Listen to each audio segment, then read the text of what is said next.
everybody. Welcome to the Energy Newsbeat podcast. My name is Stu Turley, president and CEO of the Sandstone Group. I've got an outstanding guest today. Today, we've got Tyler Lindholm, and he is the Americans for Prosperity director up there as the state director of Wyoming. Welcome to the podcast, and how are you today? I'm great. Thanks for having me on, Stu. It's a real pleasure to be here, especially coming from the Cowboy State. Oh, I'll tell you, you know what? Being the Cowboy State, I love the Cowboy State. There are great oil and gas firms up there. Seymour Energy up there. Josh is one of the greatest oil and gas guys up there. Love him. And also, my Cowboys at Oklahoma State are like, they are terrible. So I love talking to Cowboys, and other than my Cowboys at Oklahoma State. So I'm glad you're there.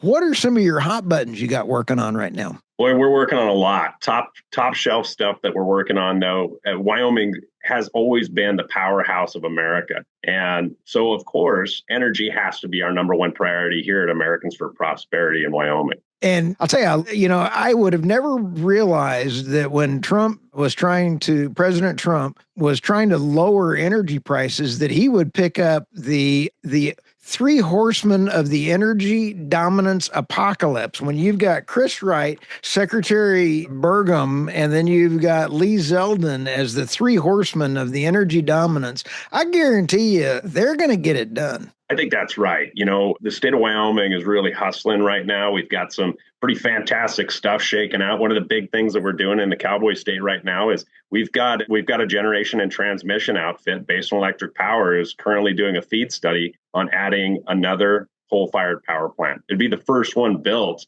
in the last 15 years. Isn't that cool? Clean coal and people, the left-leaning media hates the word clean coal. And in Wyoming, it pays a lot of bills. Oh, yeah. I mean, make no mistake, Stu, without minerals in the Cowboy State, we're Mississippi with a bad winter. I mean, that's what we look like. That's tough. But you know what's even fun? You know what the difference between the United States and the EU is right now? And that would be the fact that we've got the three horsemen of the energy dominance, because they have fired back up coal. I don't know that we'll ever get back to the king coal days of coal, but I don't think we need to. I think leveling out our grid and keeping the energy supply there is critical, and keeping some of those plants. Now, I would love to replace the older coal plants as soon as we can, but we've got to keep that grid stable. And the way to keep that grid stable is absolutely through not closing those coal plants. That's right. That affordability and reliability has kind of been our stance from the get-go, and ensuring that base load level is reliable and on 24/7 really enriches Americans' lives. When we're talking about humanity flourishing, humanity only ever flourishes when they have affordable and reliable electricity. Energy is king, and that's why we're so hyper-focused on it. So for Americans for Prosperity, what are you doing to help the energy stuff out there? Right. So one of the biggest things that we can do is help get government out of the way. We're working with our federal delegation. I know it's always a problem, right? It's a constant theme from Americans for Prosperity. Government is the problem. And we can absolutely prove it, especially in situations like this at the federal level, where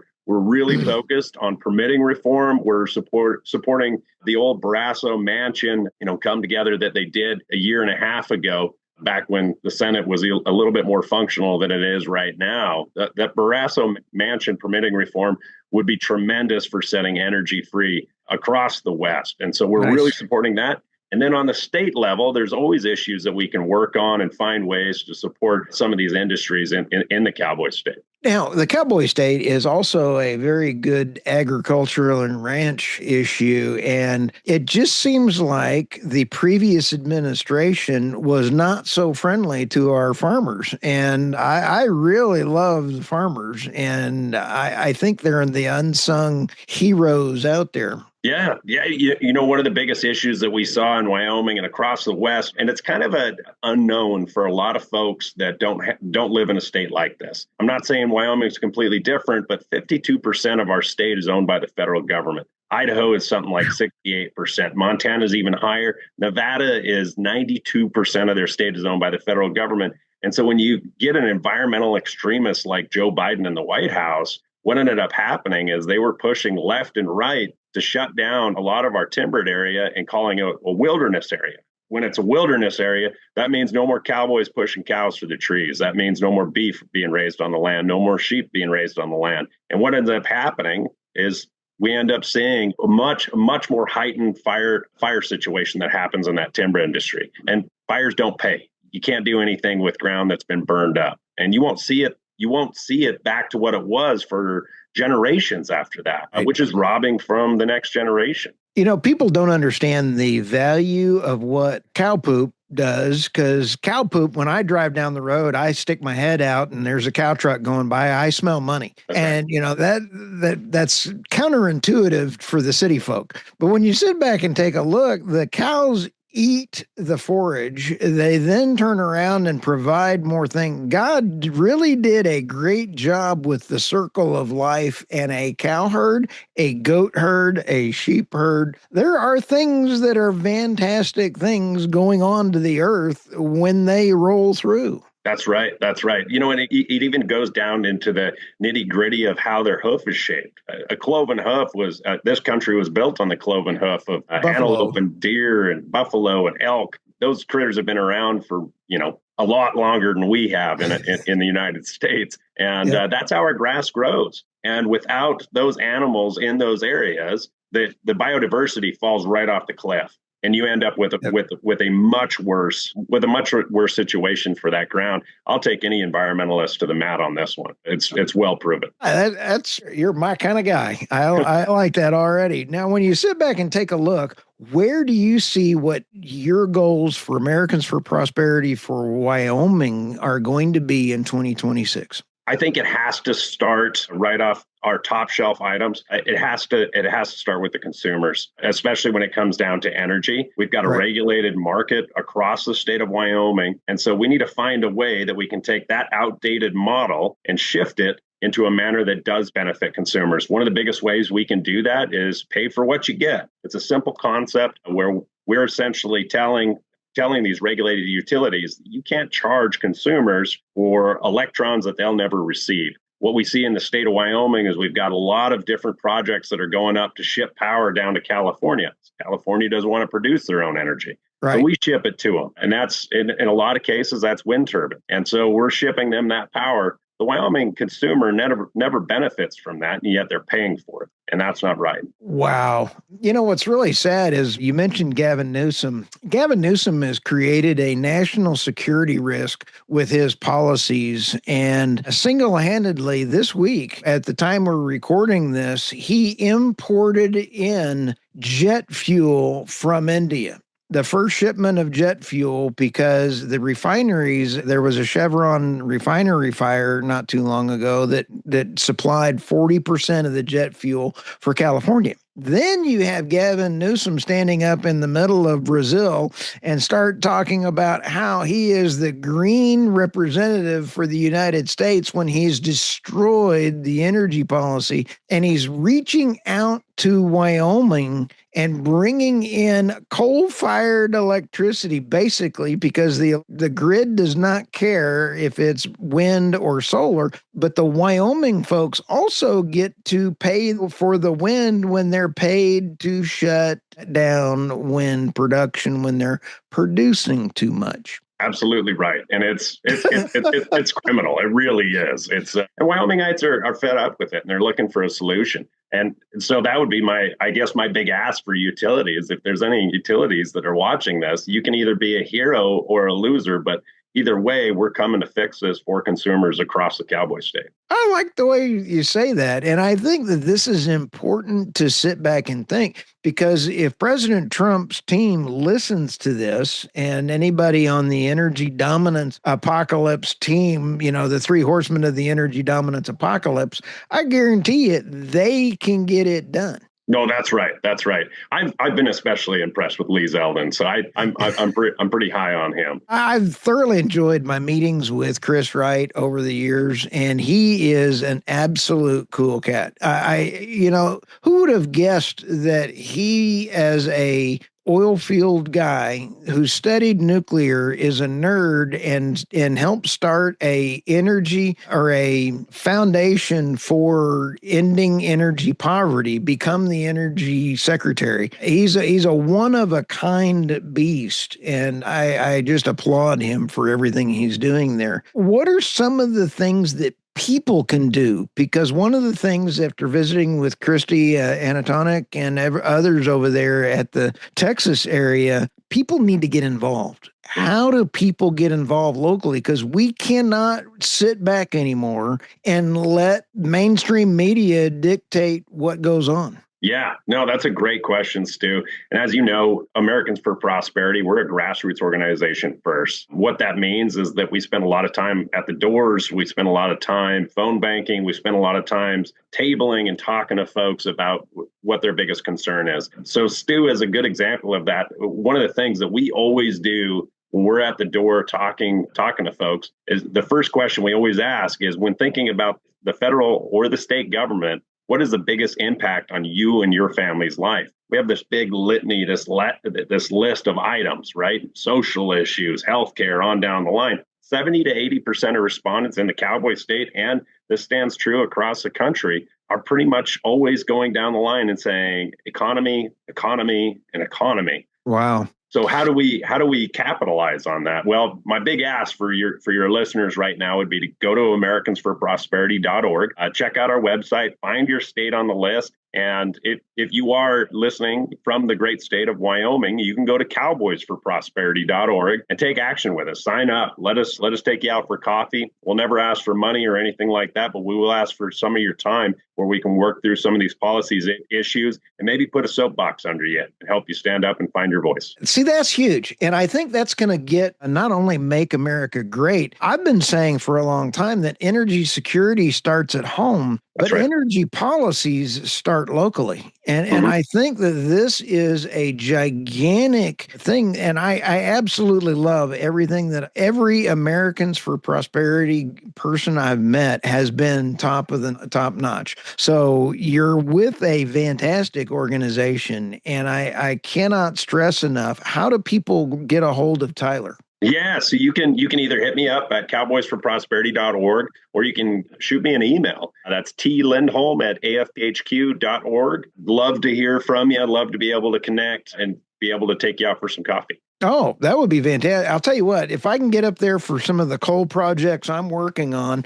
I will be taking you to coffee. And I love Wyoming as a state. I always love going through there, and all of the great oil and gas hands up there, the coal folks. It is real America. I mean, it is what America should be. It is, I'm exceptionally biased about the Cowboy State, but it is pretty fantastic being from the powerhouse of the United States. We're very proud of our minerals. We're very proud of our roughnecks, of our folks that work out in the field and find a way to, provide for their family. It is a great living. It really is. And most of those guys that are out working on those rigs and working in coal mines, those are all 6-figure jobs. Oh, yeah. Everybody's kind of laughing, Tyler, that AI is going to be taking away a lot of jobs. And as we sit back and take a look at Chevron and Exxon and all these other oil companies, a lot of middle management is leaving because of AI. But AI is not going to be digging a mine, is not going to be hurting or birthing a cow. They are not going to be digging in the farm. I'll tell you, there's still a great way to make a living out there and doing what's in a great place. I would rather be on a horse in the middle of nowhere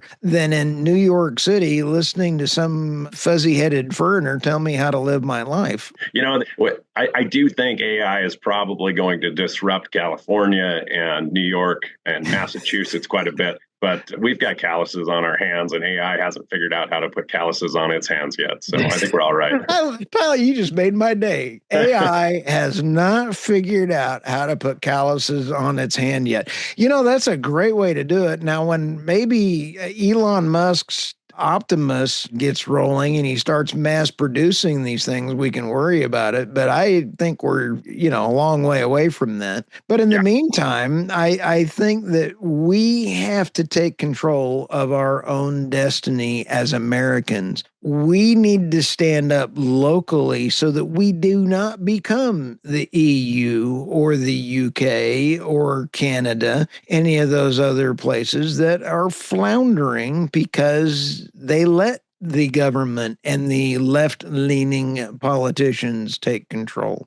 Right, right. And they're able to take control because of the terminology that they typically use on these mainstream media where they effectively confuse people it's easy to turn it off. And so one of the things that we do at AFP is we found a way to kind of dig through the BS a little bit and we can explain it in layman's term, or as I like to call it, cowboy term. So one of the things that causes these brownouts and blackouts, and I'm sorry to say this, Stu, but Texas is one of those states where they suffer under what's called the duck curve. The duck curve was essentially a term that came about in 2012. It was invented in California, of course it was, where there's horrible right. policy. And what ends up happening is in the middle of the day, that's when your electricity demand is at its lowest. That's the belly of the duck. And in the mornings and in the evenings, that's when your grid strain is really put in place. The rub in that situation for renewables is that's typically the time of day where they're not working. That means you got to raise that base load. You got to raise that belly of that duck. Otherwise, you find yourself in a bad spot in the evenings. And those are the kind of some of the things that we dig into pretty deeply. And what we've found is that these green energy mandates that have been put in place are really a national security threat, as you had mentioned earlier, because it creates a situation where we're in effect putting ourselves at the mercy of other countries that are going to run the ball, like China, that are going to do all the things they can do to get more of those databases, more of those AI centers, and all of the above, right? That's the strategy they're going after, all of the above. And here in the United States, we're crippling ourselves with these Democrat governors and left-leaning congressmen who put these mandates on, and the only one that gets hurt is the consumer. You know, I've got about 3 things you just mentioned that are absolutely phenomenal points. And I apologize, Tyler, for being nice. I don't mean to be nice, but you sit back and take a look. The connection of Wyoming selling to the grid in California is critical. What the consumers are going to be paying is even more. I believe there's several wind farms that are in Wyoming, and those wind farms have equipment. And there's now solar farms in Wyoming as well. And those wind farms and solar, they have got a real problem. We have a ballpark, and I'm going to throw this number out, about $89 billion liability for wind farms in the United States for land reclamation. As the Inflation Reduction Act, or as Dan Bongino calls the Inflation Reduction Act, the Porculus Bill, as the Porculus Bill starts winding down and those subsidies for those windmills start feeding out, those windmills are going to be falling apart, because they've been doing maintenance funny numbers under those things, and I've been getting in a lot of trouble for calling out for attention. So watch out, Wyoming. You're going to have some issues with some of your wind farms hanging out up there, and it's going to be a problem. Land reclamation. Put this as a bookmark. You're going to have a problem. Yeah, production tax credits have been a scam since they were invented. They're horrible. In fact, I would challenge your listeners right now to go to Google Earth and look up Garden City, Kansas. At the southern portion of Garden City, Kansas, there's a huge laydown yard, ginormous, of brand new wind turbines. Now, why would they just be laying them down there? Is it for quick shipment to another spot? No. As it turns out, under production tax credits, all you have to do is buy 5% of your project's equipment, and you immediately start getting paid those production tax credits. And so you can just leave them laid down in this yard and get paid to do it. Then the scam gets worse, because what ends up happening with a lot of these companies is they go to their state legislature and they say, hey, we're going to be storing these here. There's jobs, everything. It's going to be great, but you should give us a property tax exemption while they're laying there. Right. And so they're getting paid by the federal government to keep these things out of production on the ground. And then they convince their state legislature, hey, also, we're not going to pay any taxes. It's cronyism. At its finest, by the way. Yeah. And what's even sadder is the Inflation Reduction Act, the nameplate switcheroo for maintenance is starting to come around. And I can see it when I drive between my houses. in Texas, the more and more are not working in Texas. And Texas has got a lot of wind, and I can see the maintenance is becoming an issue already in Texas on these things. It is not going to be pretty before too long. Yeah, and folks need to consider, like, if a guy like a cattle rancher out of Northeast Wyoming can find these scams, like if I can find it, guess how much bigger it really is. Exactly. Right? It's got to be huge. It is extremely huge. And now I'm in Abilene, Texas, and I can throw a rock over at the Abilene data center that's being built. And then you sit back and take a look. I have a hard time between all of my research and everything else finally coming up with this thing. I've had whistleblowers send me stuff. I can't print it. I can't even give you the exact numbers of what they sent, but it's a scam. And it is absolutely horrific on the maintenance nameplate. Texas ERCOT has got 182 nameplate gigawatt on the system. The maximum we've used is about a ballpark of 82 gigawatts this year in 2025. That's a lot of extra gigawatts, as Christopher Lloyd said in, was it Back to the Future? 84 gigawatts, whatever. That's a lot of extra gigawatts we've been paying for that have been coming up and down, and then they're being paid to stand down and everything else. The whole grid system is a scam. Yeah. Yeah, no, it does get pretty fascinating when you dig into the different groups. And a lot of folks don't even know that a lot of this is ran by the government. I mean, look at Western Area Power Administration and BPA, and the list goes on of all of these major organizations that are That's right. running these substations, transmission lines across the country. And that's who's controlling your power. And of course, because the federal government's involved, of course, it's going to be, there's going to be some incompetency. You think? Well, I look forward to visiting with you again. Thank you for stopping by the podcast. And again, you're available at your LinkedIn. I'll have that in the show notes as well. Love your cowboy hat and your picture sitting on top of the horse. I would rather ride a horse and like I said, be out in the middle of Wyoming as opposed to being in New York City. I think I would have been a perfect actor for that Pace Pecani sauce at New York City. Yeah, I think New York City's lost now, but it is. Just real quick on that point, Stu, a lot of these folks that are driving the green initiative like AOC are out of New York City, where they're surrounded by concrete and these steel towers and all the things. And they're going to dictate to guys like us that live out in the West that I can look out into my own field and see my own cattle and timber and all of those things. Right. They're going to dictate to us what green should look like.